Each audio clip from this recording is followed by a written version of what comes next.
Salve, pessoal, tudo bem? Boa noite. Como é que vocês estão? Vamos chegando para mais uma aula magna com o professor Leonardo Trevisan. Eu estou começando um pouquinho antes, gente, uns 10 minutos, porque acabou de sair uma notícia aqui que eu quero explorar com vocês. Então, boa noite, pessoal, chegando. Boa noite, Porto Alegre, do Rio Grande do Sul.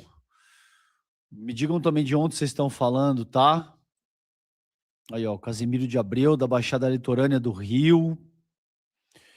Muito bom, gente. Boa noite. Vamos chegando agora, precisamente 19 horas e 51 minutos. A live está marcada para as 20 horas, né? Para daqui a 10 minutos.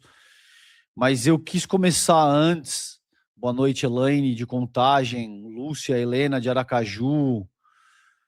Muito legal. São José dos Campos representando, Campinas.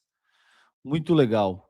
Falando de várias partes do Brasil, tá? Praia Grande, São Paulo, Niterói, no Rio de Janeiro, Salvador, Bahia. Muito bom, gente. Boa noite. Então, olha só, eu tô começando uns minutinhos antes, porque é uma situação um pouco até de emergência, tá? Não quero dar esse tom mais alarmista, catastrófico e tal. E também vai na linha do que a gente vem trabalhando e do que a gente saberia que iria acontecer, sobretudo nesse momento eleitoral, que interessa tanto para os Estados Unidos desestabilizarem a nossa eleição, né? Eles querem um governo cliente aqui, ou até um governo biônico, até que esteja automaticamente alinhado com os seus próprios interesses. Nem na ditadura. Vocês sabem que uma vez eu entrevistei o Celso Amorim. Me digam som e áudio, tá bom, né, gente? Vocês estão me vendo e me ouvindo bem, certo? Me confirmem aqui no chat, que eu tô no chat aqui com vocês, tá? E uma vez eu. Boa noite, Creuza. Obrigado, Kiara. Tá bom, então, né? Som e vídeo. E ele me disse o seguinte: olha, Calejão, o Celso Amorim, tá? Nem na época da ditadura militar a gente teve um governo que foi tão sabujo, tão automaticamente alinhado aos Estados Unidos, como a gente tem nessa ocasião. Na época era o Ernesto Araújo, tá? O chanceler brasileiro. Então vocês podem imaginar que nem Castelo, nem o Juraci Magalhães, que é um cara que dizia: o que é bom para os Estados Unidos é bom para o Brasil. Vocês podem imaginar algo assim, né? E aí acabou de sair isso aqui, ó, eu vou para o UOL, isso aqui está na capa do UOL, nesse momento, tá? Aí, ó, instalei o Brave, tá? Para quem sugeriu, instalei o Brave, agora não tem mais propagandinha nem nada rolando aí para vocês, tá? Esse texto é da colega Mariana Fernandes, foi publicado hoje, 14 horas e 56 minutos, há cerca de 5 horas. Estados Unidos dizem que domínio nas Américas nunca mais será questionado. Veja, às vésperas da eleição brasileira, 2 meses agora, o Lula, como sempre, aliás, né? Isso não é novo, lidando com o mundo inteiro, né? Eu já falei no canal aqui para vocês da linha da política externa ativa e altiva do Celso Amorim. O Celso Amorim, principal nome, principal expoente da nossa linha diplomática, e vem dessa escola do Santiago Dantas, da política externa independente, 1960. Eu já trabalhei tudo isso com vocês também. Então não é nada novo. O Brasil respeita a autodeterminação dos povos, respeita a soberania dos outros países e também exige ser respeitado. E se reserva o direito de buscar os seus próprios interesses da forma que achar mais oportuna. É basicamente isso, de forma hiper resumida. Tá? E aí, isso, o Lula, de alguns anos para cá, falou de uma moeda alternativa ao dólar, né, na sociedade internacional, assusta demais o tio Sam, defendeu a soberania do Brasil falando do PIX. A gente sabe que essa é uma outra questão que incomoda demais os Estados Unidos.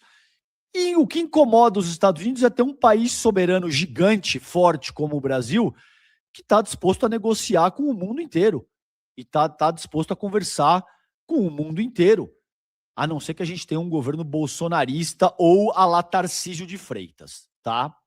Porque aí vai ser, de fato, uma coisa medonha em termos de submissão. Então, olha só, vamos rapidinho, daqui a pouco, mais 5 minutos, o Trevisan está chegando aqui. Eu quero introduzir o que vai ser a tônica do que a provocação que eu vou fazer para ele, tá? O Departamento de Estado norte-americano publicou hoje um vídeo sobre a doutrina Monroe e afirmou, e o Trump tem esse fetiche, e agora ele chama de doutrina Monroe, associando o próprio nome, sabe? Umas coisas de narciso último nível, assim. E afirmou que o domínio dos Estados Unidos sobre o hemisfério ocidental, abre aspas, nunca mais será questionado. A publicação ocorre um dia após a China pedir para participar das consultas abertas pelo Brasil na Organização Mundial do Comércio contra as tarifas impostas pelos Estados Unidos sobre produtos brasileiros, que é um ponto que o Trevisan sempre insiste. As bravatas, os arrobos, acabam sendo, de alguma forma, eles acabam estando circunscritos a como, de fato, o mundo funciona. Tá? Vou pedir essa análise dele. Vídeo de mais de 5 minutos foi publicado no X e relembra a declaração feita pelo presidente James Monroe em 1823, que defendia que as potências europeias não deveriam voltar a colonizar países das Américas. A publicação cita momentos em que os Estados Unidos usaram a doutrina para justificar sua atuação na região, como a crise dos mísseis de Cuba, em 62, e a política do Reagan contra grupos apoiados pela União Soviética na América Latina. Vamos ver o vídeo? Eu vou mostrar isso aqui para vocês e depois eu vou chamar o Trevisan para começar a aula aqui, tá bom? Vamos lá, prestem atenção. It's 1823. The map of the Americas is being redrawn. Spain has spent centuries amassing a new world empire stretching from Patagonia to California.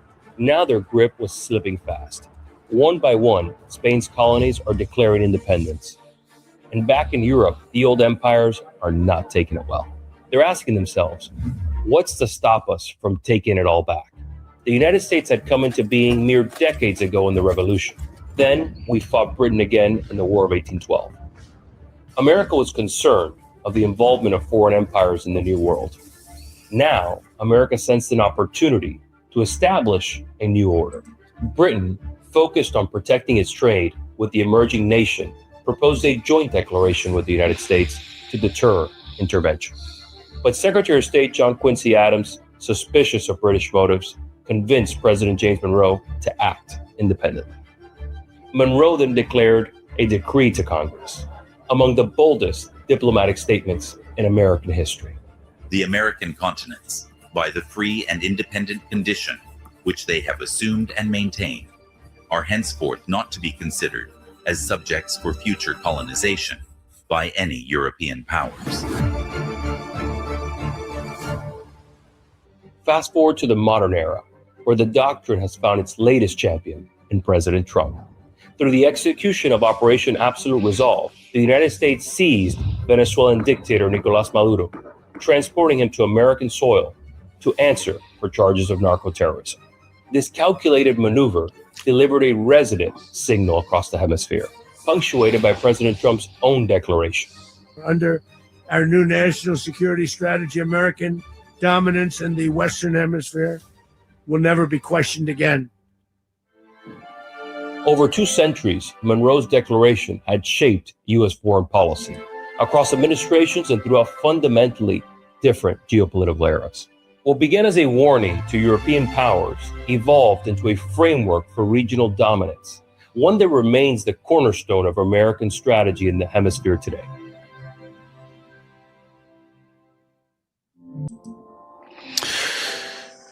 Tá, então assim, é isso aí. Isso aí é uma publicação do Departamento de Estado dos Estados Unidos.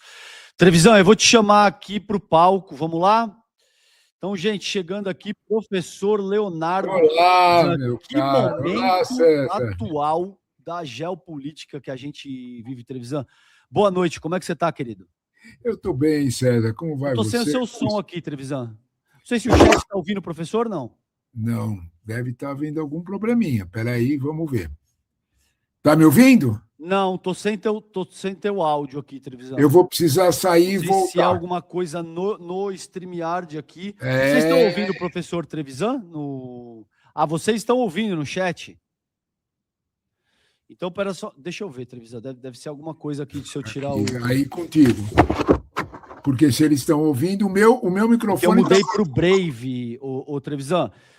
Eu vou pedir o seguinte, professor, então, se os alunos estão te ouvindo, tudo bem, isso é o mais importante. Eu vou sair e vou voltar.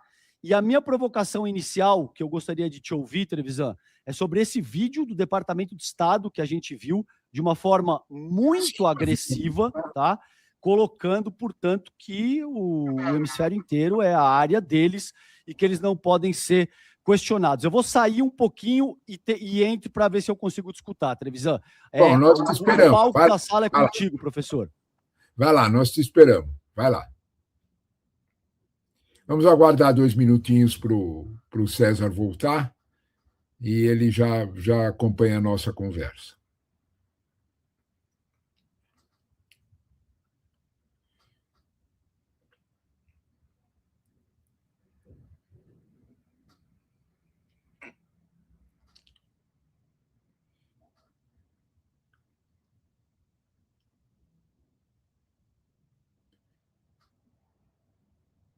Só espero que o César não nos abandone, né? Vamos lá, meus amigos.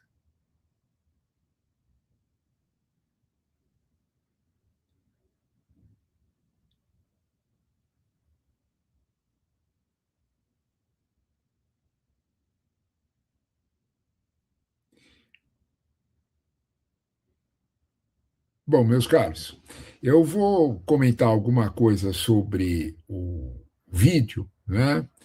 Partindo mais do final do que do começo, né? É isso que eu gostaria de conversar com o César, né? O vídeo não é para a América Latina. A América Latina sabe de tudo isso. O vídeo não é para nós, o vídeo não tem essa função. O vídeo é o lançamento de uma candidatura. Atenção a isso, porque senão nós invertemos a ordem das coisas. Observem a ousadia coletiva, né? Nas entrelinhas do vídeo, né? O senhor Marco Rubio, que o vídeo é do Departamento de Estado, né? Ele é o secretário de Estado. O vídeo de Marco Rubio, ele se apresenta, ele se coloca na condição de Joe Quincy Adams, conselheiro de James Monroe. É disso que nós estamos falando. Ele cita, reproduz e diz que a hora de fazer, ele põe todo o foco no secretário Quincy Adams, autor do plano, como se ele fosse a cereja do bolo. Como se ele fosse a peça mais importante nesse processo. Esse quadro me parece o mais... Ô, César, né? Está me ouvindo agora, professor? Não. Estou te ouvindo bem, você está me ouvindo bem? Estou te ouvindo bem também, querido. Vamos lá, perdão. Vamos lá. O que eu estava dizendo, César, para os nossos amigos, é que a gente precisa pegar esse vídeo, talvez, né? Mas a parte mais importante dele está no final, né? O que é que ele diz? Né? Estava dizendo aos amigos que, principalmente, né, esse vídeo é o lançamento de uma candidatura. É disso que se trata. Né? O tom final do vídeo, é importante ver o vídeo inteiro, porque ele guarda para o final, como uma espécie de grande happy end, ele guarda exatamente a lembrança de Joe Quincy Adams, o grande conselheiro, o autor do Plano Monroe, que convence o presidente James Monroe a dizer América para os americanos, no sentido de dizer, europeus, nem tentem recolonizar a América, essa agora ela tem outro dono. É disto que ele fala. E ao final, ele dá aquilo que soa como música para todos os americanos. O que eu vou fazer, o que nós estamos fazendo, é uma retomada poderosa para conter o avanço chinês. Está no vídeo.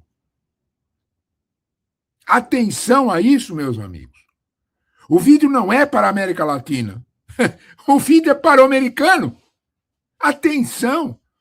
Eu, Marco Rubio, me coloco na condição de Joe Quincy Adams, retomo a história e digo, estamos retomando, estamos fazendo a retomada poderosa do nosso território. O que acontece nele é de menor importância. Os presidentes, a troca, isso é de menos. O que interessa é a nossa retomada poderosa, porque, abre aspas, igualzinho à luta colonial anti-Espanha, ele cita, inclusive, as batalhas de 1812, de novo contra a Inglaterra. E é nesse contexto que ele diz, nós vamos retomar a América dos chineses, nós vamos impedir qualquer retomada poderosa para conter o avanço chinês. Tudo sobre a minha égide, tudo sobre as minhas ideias. Haja modéstia, não, César? Haja modéstia. Eu tenho 2 livros do Quincy Adams, era um pensador completo, bem distante do senhor. Tem outra realidade. A comparação histórica, inclusive, é complexa, porque 1823 era o auge do Congresso de Viena. O auge de uma política de equilíbrio no mundo, feita pelo Metternich. O senhor Marco Rubio talvez precise ler a tese de doutorado do senhor Kissinger. Valeria a pena para ele ler a tese de doutorado. Talvez valesse, eu não sei se compreenderia, mas que valeria a pena ler, vale. Porque ele fala em equilíbrio, ele não fala em retomada. É isto que é a essência. Não está entendendo nada do que foi aquele momento. Aquele momento o Congresso de Viena de 1821 impôs uma paz no mundo que só foi quebrada em 1914. Presta atenção nisso. É equilíbrio, é jogo de força. Não é um único dono. Ao contrário, é muito mais uma lógica multicultural do que uma lógica bilateral.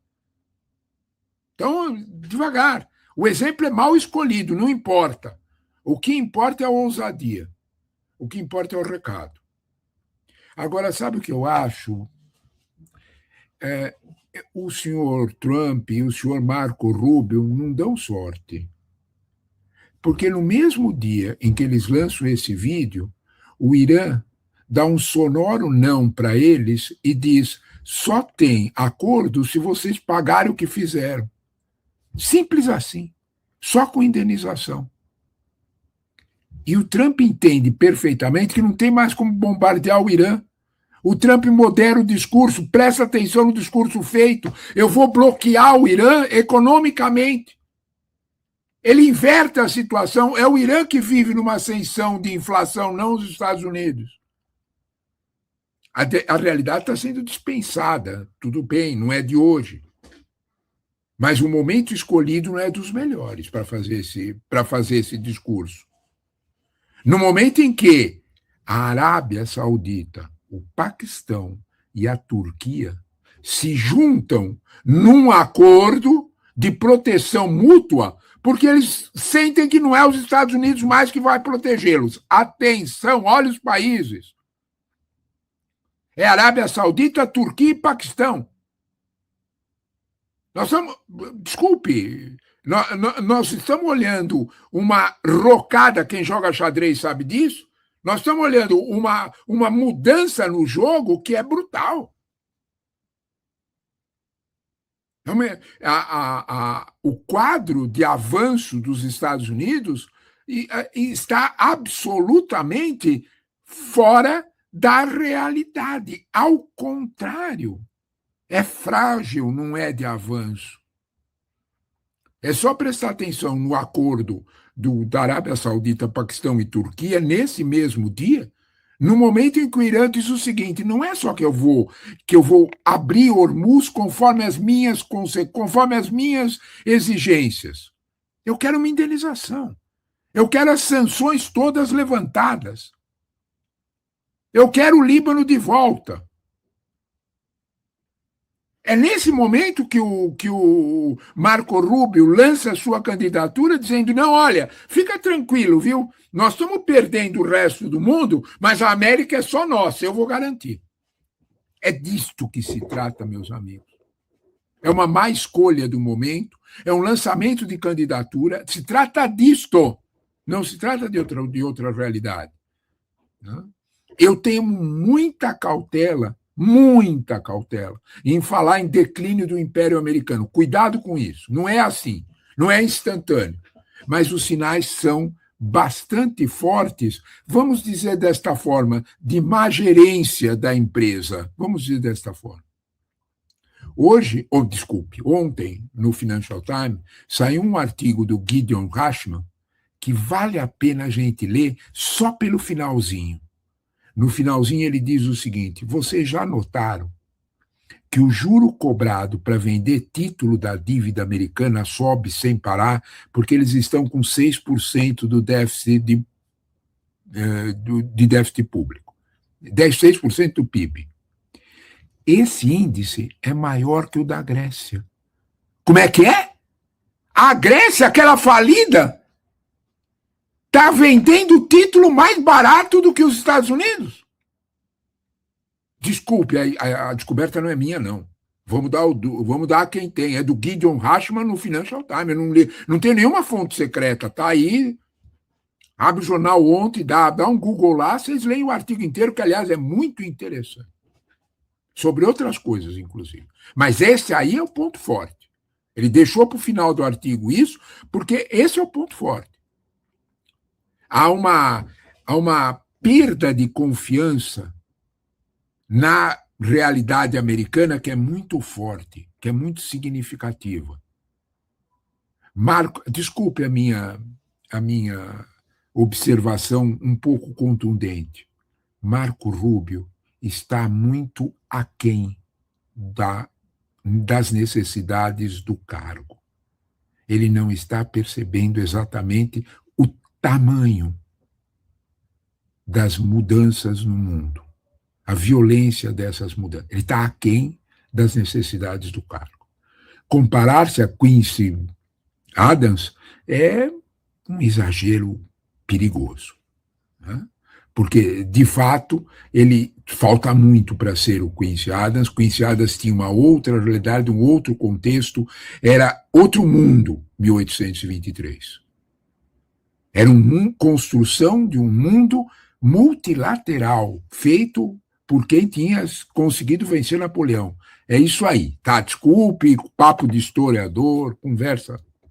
Né? Mas era outro mundo, cara, outra realidade. Não se comporta com agora. Né? Acreditar, mais um detalhe, que essa onda azul na América Latina vai a algum lugar é desprezar os fatos. Atenção, o Chile tem aumento da inflação, o Chile tem descontrole da segurança pública, nenhuma das promessas do CATS está cumprida.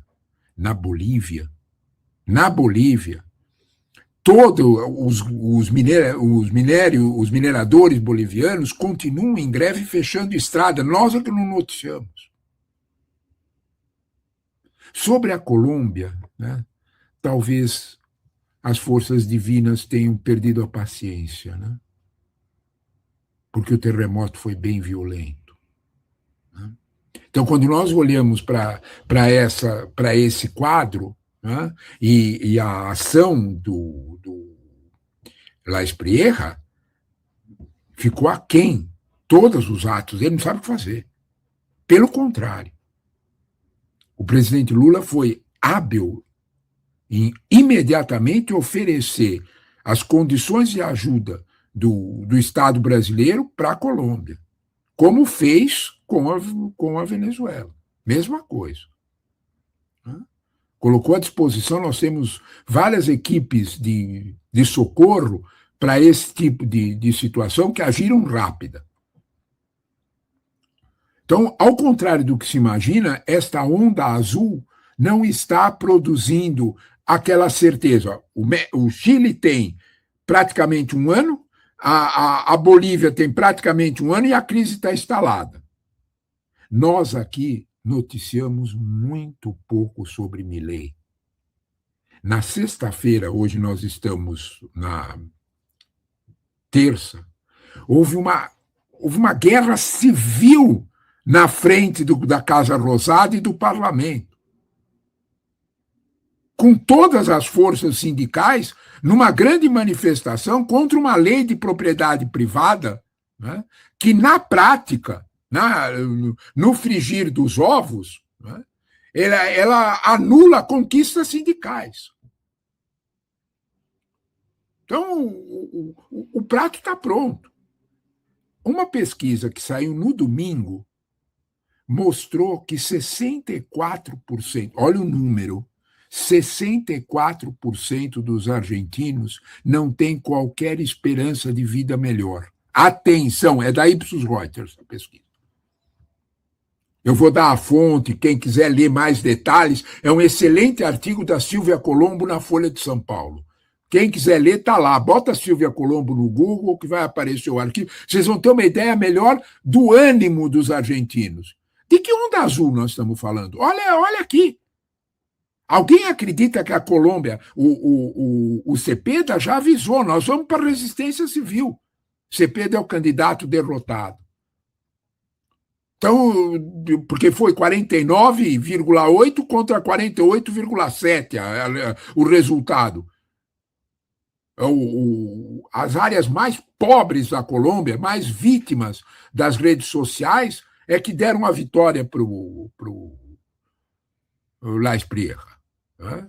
Então, cuidado com isso, cuidado de que acreditar que nós vamos tá tudo resolvido e a onda azul vai varrer a América Latina.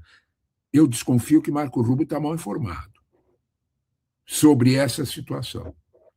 Para completar o ciclo, né, vale a gente notar que a ajuda chinesa em Cuba está fazendo efeito. Cuba está trocando a fonte de energia. Atenção a isso. Matéria do New York Times. Matéria não é matéria do Právida, se existisse Právida. Matéria do New York Times. Né? Cuidado, né?